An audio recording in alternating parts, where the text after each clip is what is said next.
Hello. So today we are at the provincial park of Provinidad. It's a few kilometers north of the town of Posadas. Unfortunately, we can't sleep here. I think there's a problem with the municipality, but we can stay here for the day. It's really beautiful and peaceful, lots of bird life. Haven't seen a lot, but you can hear them. I'm about to take a walk in the forest. There's a little walkway through. I'm going to join a river a bit later and hopefully a waterfall. But yeah, really peaceful. Makes me think a little bit of, a lot of Knysna forest. It's a real pity that we cannot sleep here tonight. Come along. And so starts another episode of our South American adventure. Thank you very much for our patrons for making these videos possible. It's your support that assists us in making better videos. If you would like to support us, please go to patreon.com/fearless on 4 wheels and subscribe today.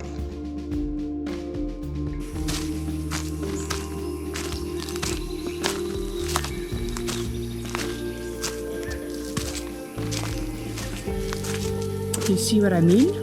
It's nice now, without the chameleons.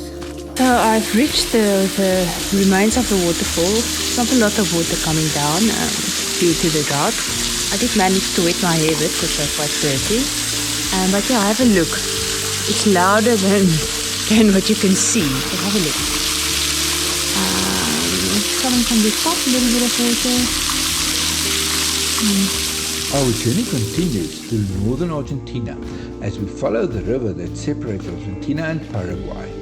We've been told about a few historical sites on this route and decided to stop at 2 and to learn about the history of this area. And we are at the ruins of the Jesuit mission Santa Ana, built in the 1600s, destroyed by the Portuguese, the Brazilians, the Spanish around 18 something.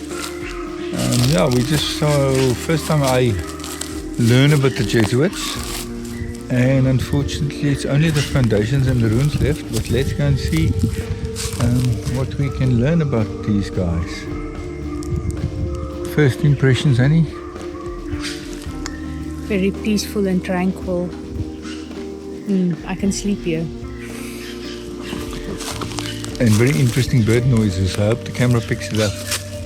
It makes me think of the ruins that we visited in Ethiopia. Remember? In the north? Yeah. If I look over there, we'll show you in a bit. Maybe it's even from the same year or century. I don't know. I think the Ethiopian one is older. That was like in the 1200s. Yeah, this is 16. A little bit earlier. It's a few hundred years earlier, yeah. Let's go and have a look.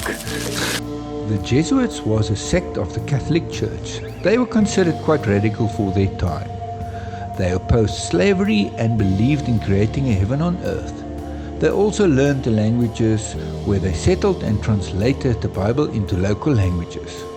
This led to their ultimate demise. The movie The Mission is a pretty close depiction of what happened to these missions in northern Argentina.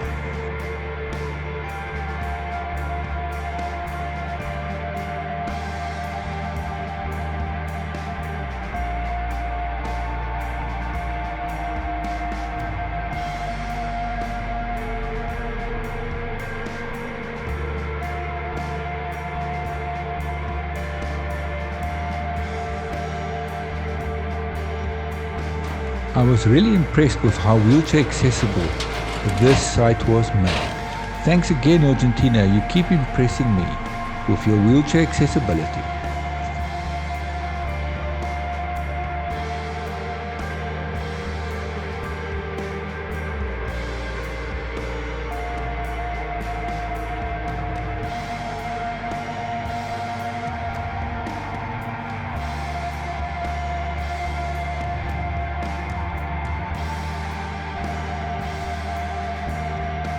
Today, another Jesuit mission. This time we are at Santa Ignacio. Picture there. This is quite a nice way to see where we're heading, towards Iguazu. So this ruins look a bit bigger. There's a little bit more information in English. Let's go and have a look. Are you excited? Yes. Oh, the lens are very dirty. At San Ignacio, there was a lot more of the buildings to be seen. We could really get an understanding of the daily life in a mission. At the time, the mission had a population of 5,000 people, which was double the population of Buenos Aires at that time. The craftsmanship of the Guarani people can still be clearly seen in the stonework of the ruins.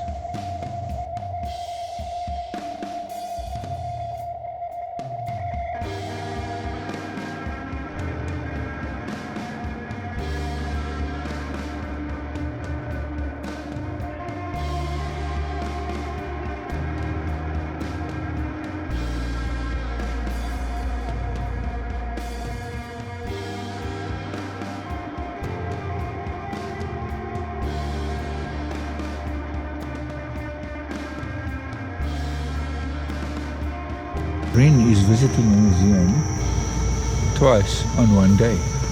Well, technically it's ruins, so it's very old museums with nothing in it. We back at the Santa Ignacio Jesuit ruins, second ruins on our tour, and they have a light show in the evenings, which rumor has it is quite interesting. So we did the tour through the day and had a look at it at the day, and now we're back, waiting for the crowd to gather, and then we're going to see what the tour, the light show is like. Yes. And then we're gonna have some food. Are you hungry, honey? Yes, I haven't eaten. It's probably because I haven't eaten a meal today. I just like snacked. It's not good. But you had breakfast. I did, but then I just snacked. You didn't get out of bed until, what, 2 o'clock? Oh, we were indoors. She was trapped. I was trapped. He was sitting on the fridge. Yes. Okay. If the show is good, we'll show you what it's like. Que se la entiende cada vez menos. Los tiempos cambian. Lo que no cambian son las historias. Quedan las parcelas de cada cacique. 3 días a la semana todos venían aquí a tu del Señor.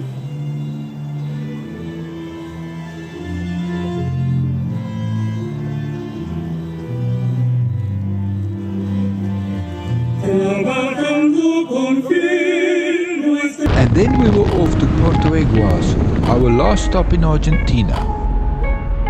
Okay, so we are at the point where 3 countries meet.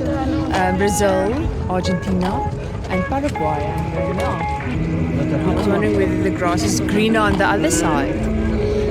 Yeah, very busy.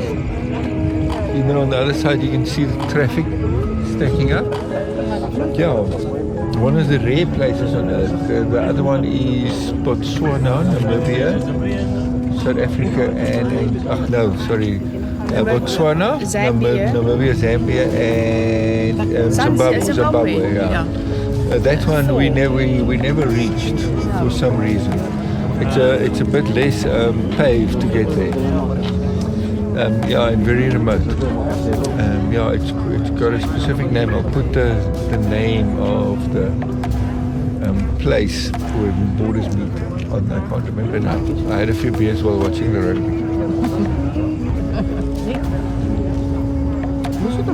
Porto Iguazu is a very touristy town, and we visited a few tourist traps.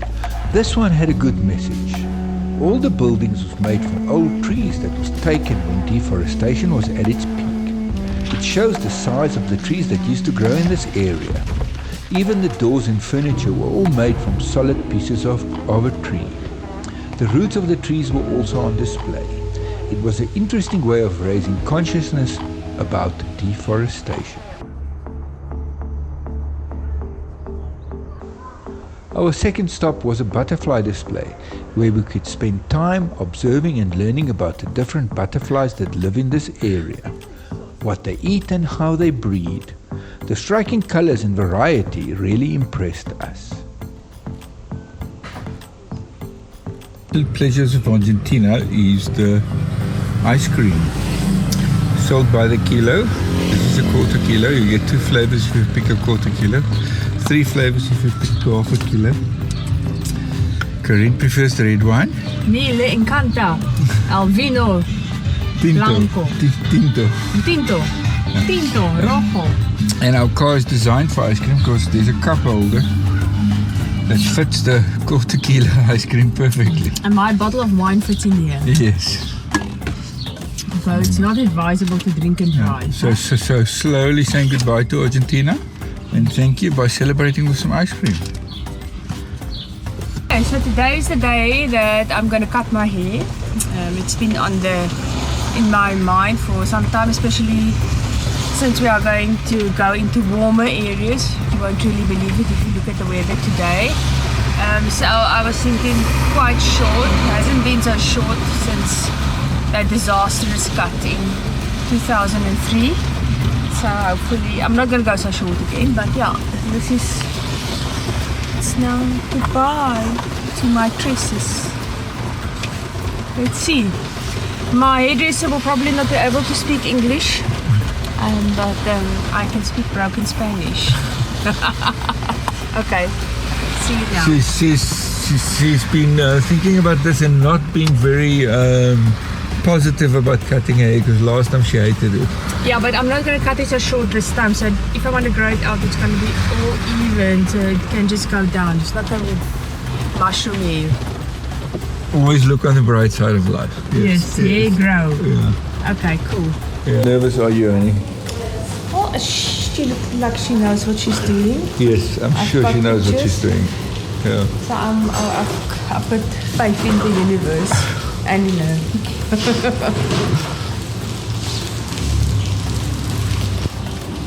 It's a wet day outside, so I'm happy to sit around and watch Kareen get nervous.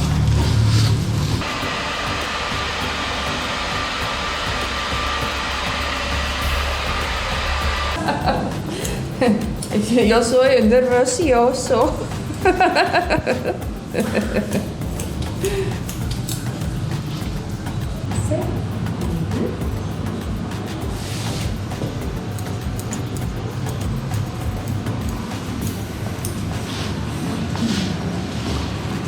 Een baie minder werk is. Yeah. In our next episode, we get wet and wild under a big waterfall. But that's a story for another time, so please remember to like, subscribe and hit that bell icon so you won't miss out on future adventures. Thank you for our Patreons for making these videos possible.